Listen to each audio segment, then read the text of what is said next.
Don't care if there's a hater hating on me. So today, I decided for my first YouTube pick a card reading that I am going to just get straight into it and just figure out your ancestral line. You know what I mean? I feel like our ancestors are the spirits, the higher dimensional beings that we should always, we should keep them in mind, as we walk through this life. So I think that it's important that we really understand our ancestral trauma, generational trauma. We understand, like what are we carrying in our body and how we can heal in this lifetime so that future generations, are better off. So if you've never done a pick a card reading before, how this works is you're going to meditate. You're going to take a couple deep breaths and look at the cards. This is pile 1 with fluoride. Pile 2 with the clear quartz. And pile 3 with the rose quartz. So meditate for a second. I recommend taking 3 deep cleansing breaths. And when you are done with those breaths or done meditating, whichever card you're drawn to the most, you will, I'll put timestamps in the description, and we will be on our way to your reading, your ancestral reading, whatever messages your ancestors want to say, what you're here for, how you can help future generations, all that. So without further ado, we are going to jump right into pile 1 with fluoride. Hey pile 1, so this is your spread. Right off the bat, I'm getting a feminine energy going on with the moon and the 2 queens, Queen of Swords and the Queen of Pentacles. I'm also getting a very resentful energy coming from women. Possibly women in your family were, put in situations, maybe potentially domestic situations, where they felt like they couldn't go anywhere. They were stuck in their situation, feeling like if they left, then it would just, everything would fall apart. I feel like there's maybe a lot of resentment with women in your family because they were just, they didn't have anywhere else to go. We know how marriage, the institution of marriage, how that can be a bit debilitating for a woman's freedom, just keeping her in a house, keeping her in home. So maybe like the domestic situation was not very pleasant.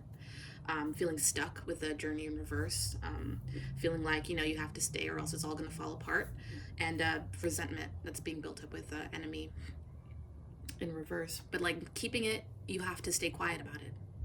You can't express that as much as you would like to, for the sake of like the status quo of the household, you know what I mean? But yeah, feeling like you can't, the 8 of Swords represents like not being able to, feeling like you can't go anywhere, feeling like you can't do anything, and this has produced this energy that in the women in your family has produced women who have are kind of mean. I don't want to say mean, but yeah, kind of like snappy. I want to say snappy, maybe like they have the ability to be very hurtful, with their words. And I think maybe mother-daughter relationships, I'm feeling very powerful women though in your family. Very powerful women who have just become, this is their circumstance. They're stuck in a situation, and they don't feel like they can go anywhere, possibly because of societal expectations, marriage, having children, the family, just trying to keep that together as much as you can. This has produced sharp-witted, cutting, words really hurt. The women in your family, their words can be really harmful, but I feel like it's also produced a woman with a very entrepreneurial spirit, who wants a lot for herself, who really wants a lot for herself. But at the same time, there's this feeling of just being stuck. So you might be a woman, you might have issues with your mother, or there's a cycle of dysfunction with the mother in the family. Just like mother-child relationships are maybe a bit weird. Maybe there's resentment from resentment from the mothers against the children, because she feels like, oh well, now I have these babies, now I have to take care of them, and now I'm stuck. There's a feeling of resentment towards the children, just a little bit. But although the women are a bit resentful, maybe a bit passive aggressive is something that I'm really picking up on. Passive aggressiveness in the household. Maybe not saying much, but when you do speak, it's like, you know what I mean? It's like that. Sis will come for you. Sis will come for you. Sis will not really let you get away with, she'll maybe random bursts of just emotions that come out of nowhere. Yeah, also, I'm feeling like somebody feels like, the institution of marriage was probably something that they had to do in order to keep up status, keep, the financial situation of the family secure, and, feeling a little duped, being like, oh shit, now I have to rely on a man or whoever their partner was to keep the family afloat. I don't even like being here. I don't like this dude. I don't like my family. But now I have a baby. I have a family to think of. I have societal expectations to think of. So now I'm stuck. So that's produced some resentment towards maybe women and children in the family. Not picking up anything about maternal energy. Maybe the father was, just kind of out of, if he wasn't physically out of the picture, maybe emotionally he was a little just not as much, not there as much, as you would have liked him to be. But I'm picking up a very strong feminine energy here, mostly about the mother. Yeah. So that's your ancestral, what's going on immediately. So I have this deck right here. This is a healing deck, and I'm going to take out 2 cards so we can see what you can do in order to break this cycle and to make life better for future generations. I'm gonna shuffle on camera. I don't look at them because it's just right there, you know what I mean? So I have to close my eyes to do this. We're just gonna pick out a random 1, 2, 3. All right. So rely on yourself. That's the first thing I see. Rely on yourself. Don't rely on people to make you feel secure.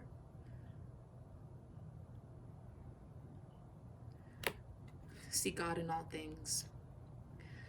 Put yourself in slow motion and observe everything and everyone through the lens of, this is sacred and speaks to me. How does that change your environment? Your goal? To learn the spiritual practice of seeing God in all things. So I think it's asking you to see the lesson in your life. I think it's asking you to look at your situation and ask yourself, oh, how has this shaped me? How has this experience shaped me? and what lessons have I learned? So I think it's asking you to ask yourself that. You know, instead of seeing yourself as a victim of circumstance and being like, oh, this is just my shitty life, just be like, oh, how has this experience, how has my lifetime up to this point shaped me, conditioned me to be the person that I am? Yeah, rely on yourself. You know, these men, you can't rely on them for nothing. Look at the issues of dependency. Yep. Do you rely upon others to do what you should be doing yourself? Healing is a solo endeavor, and while we all need support during this process, ultimately the task of self-improvement rests with us. Your goal is to identify and modify the ways in which you release personal responsibility to others. So yeah, what were we talking about? People, women in your family just like feeling like, oh, I have to depend on this person to keep my family together. Act rather than wait. So think about something that you've been waiting for. Are you waiting for someone to come into your life for the perfect job or salary, for all your prayers to be answered without having to do anything to help them along the way? What does waiting do to your stress level? Your goal to recognize that waiting rather than taking action is stressful and unproductive. I think this is asking you to kind of shed this idea that you need somebody, you know, or you need somebody's permission to do something, or, you know, you need to wait for somebody's approval to do something. Because I feel like maybe, yeah, you this is your ancestral pattern, so maybe you carry this idea like, oh, you really have to think about other people before you can even do anything for yourself. You know, you can do stuff for yourself. You can absolutely do stuff for yourself. You don't have to rely on people to make you feel safe. You have enough, you know, you can develop the trust and have enough trust in yourself to just do the things that you want to do with your life. You know, you don't have to depend on people. You can just go out and do the thing. You know, I think you're free, or at the very least working towards the freedom to just not depend on people, not feel stuck, and just go out and just, you know, look at my man's right here, just like breaking free, you know, running out and just doing a thing, not depending on people, not depending on you know, somebody to make you feel safe. So you can do it. Yeah. All right, pile one, that was your reading. If you would like a personal reading, you can hit my line, hit my Instagram, hit my Twitter, whatever you want, hit my Cash App. I'm gonna set that up soon. Please subscribe for more videos like this in the future. I'm really excited to make more videos like this. And yeah, thanks so much. And we're gonna go on to pile number 2. Bye. Hi, pile 2. So if you chose the clear quartz, here is your ancestral reading. So I'm getting the feeling that people in your ancestral line, in your family, came into union, got married with people, but they had to put on a front like they were happy and they really weren't. You know, putting on this front like everything is like ideal, you know, everything is like it's just idealistic, or just like, you know, going out with friends, showing off this amazing marriage that you guys have, but then coming home, or just like coming back into yourself and be like, I'm not really that happy. Or there was just like, maybe there is there's, yeah, with the women in your family, I think feeling similar to pile 1, just kind of feeling a little trapped, but I think there is happiness. I don't think it's all doom and gloom, but I definitely do feel like there is some just like getting married, getting into, you know, coming into union with people, and it's just, it didn't bring them the happiness and the contentment that they thought it would, but I feel like they still you know, have great love. They're able to have great love, but I think that your ancestors might have felt that marriage might have set them back just a little bit. I feel like they feel like, oh yeah, it gave him a great friend.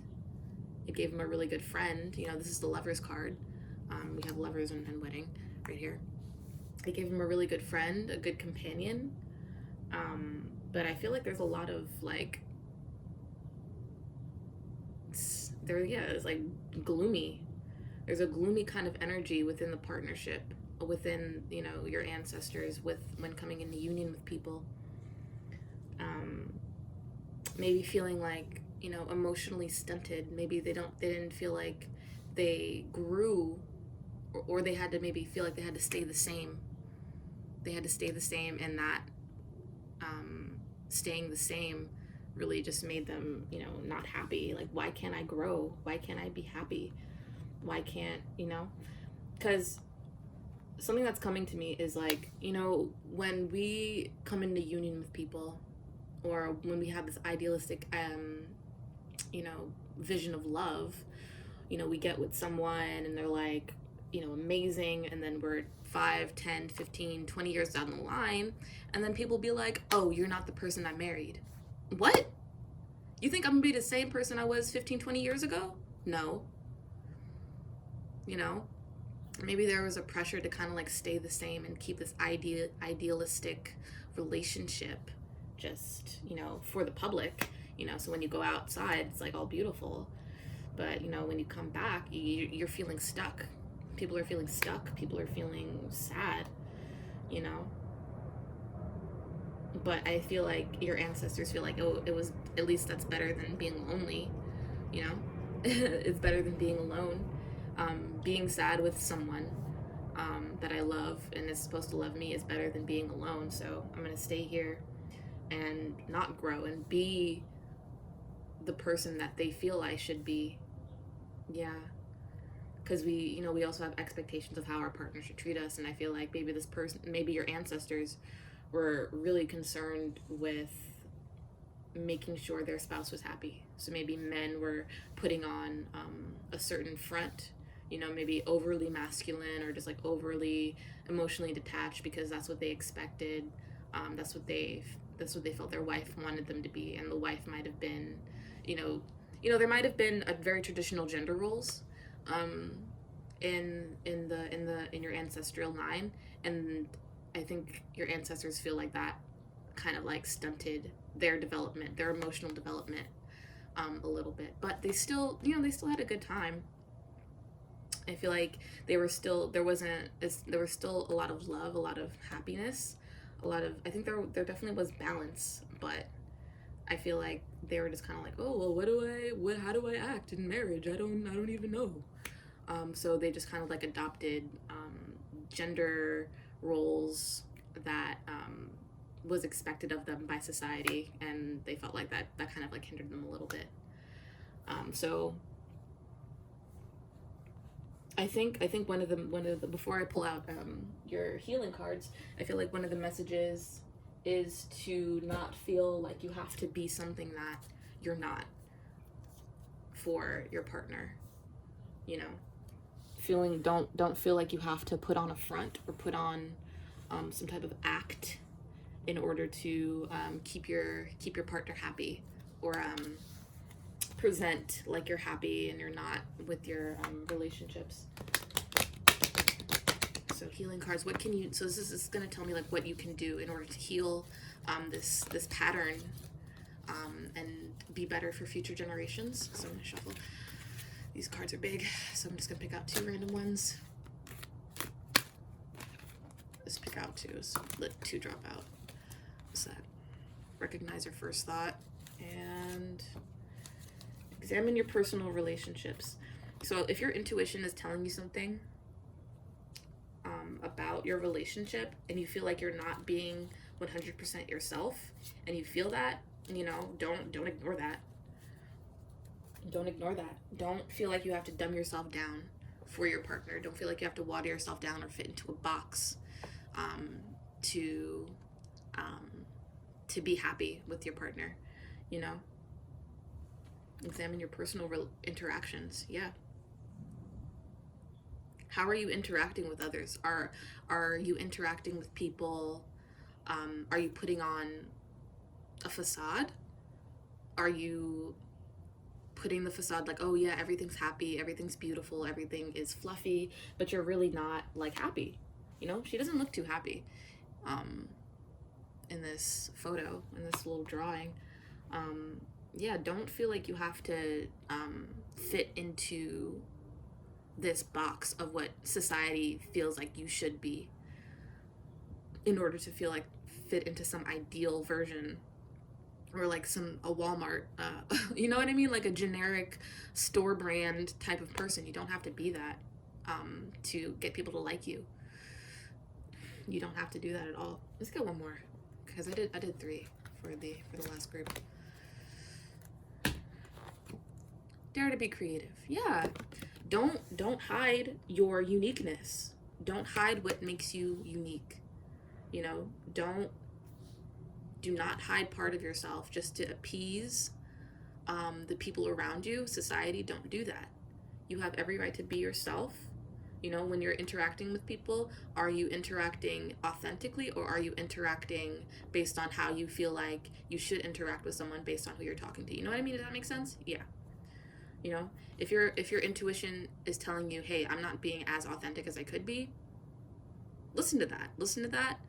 Allow your creativity, your individuality to shine through, shine bright, and shine strong. You know, you don't have to, you know, box yourself in to be, you know, what other people want you to be. You have every right to be who you want to be, who you are, individual and all, you know. All right, so I think that's all the messages I'm getting for pile number 2. If you would like to book a personal reading, hit my Instagram, hit my line, hit my DMs, hit my Cash App, with all that in the description below. Please subscribe for more videos like this. I'm really excited to continue to do this. And yeah, guys, have a great day. Bye. Hi, pile number 3. So if you chose rose quartz, this is your reading. So right off the bat, I'm getting very codependent vibes with Malady, Doctor in Reverse, and Friend. I'm getting a very like Cancer-like energy up here. So maybe people, your ancestors or the women in your family, might have been very overgiving to people who they felt were sick or felt needed their help, but it was to their detriment. You know, they want to be they see people in need, and you know, they're not a professional, but they want to help. They're not a real doctor, but they want to help as much as they can, and it might be to their detriment, you know. I feel like because of this very overgiving nature that your ancestors had, they might have put themselves not at the center of their lives. So this is the sun in reverse, and as we know, the sun is like the center of our solar system, and it's in reverse. So maybe they overgave to the point where they did not take care of themselves. You know, yeah, very giving, very like receptive, like back and forth type of energy, like caring, like you take care of me, I'll take care of you, kind of energy, but just like giving, like back and forth too, like the duality. I think also this overgiving might have made somebody feel very isolated, you know, this overgiving to, you know, whoever it may be. It might have made your ancestor feel like very, very isolated, and feeling like they couldn't just be their own cheerleader, be their own, take care of themselves. You know what I mean? And they felt like they had to put their life on pause.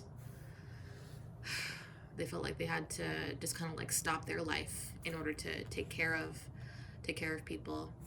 Yeah, if you see this book, like you know what I mean? I take notes and shit, you know what I mean? I'm still, you know, still learning. It's fine. You know, we're all here. But yeah, feeling like they can't, they had to put their life on hold because they were just so busy taking care of people, taking care of other people's needs and not their own. and it was definitely to their detriment. There might have been some financial losses because of this. Maybe there was someone poured like a lot of money into your family member might have spent a lot of money trying to take care of people, and that might have caused financial distress overall.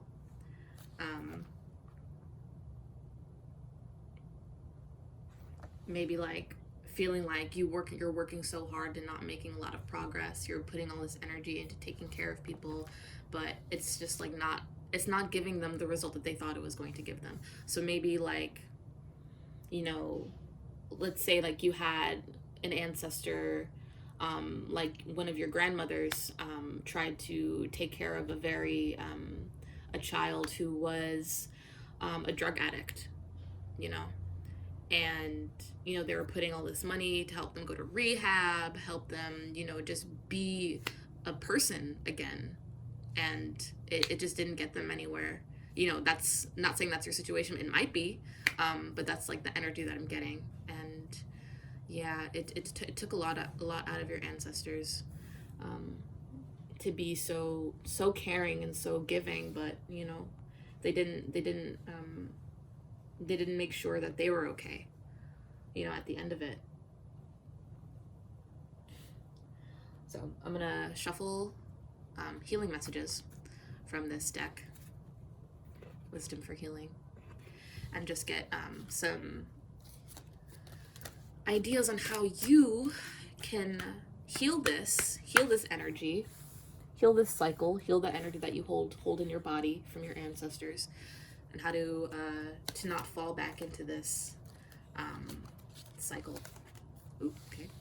Dare to be creative, see the good in everything, and be proactive.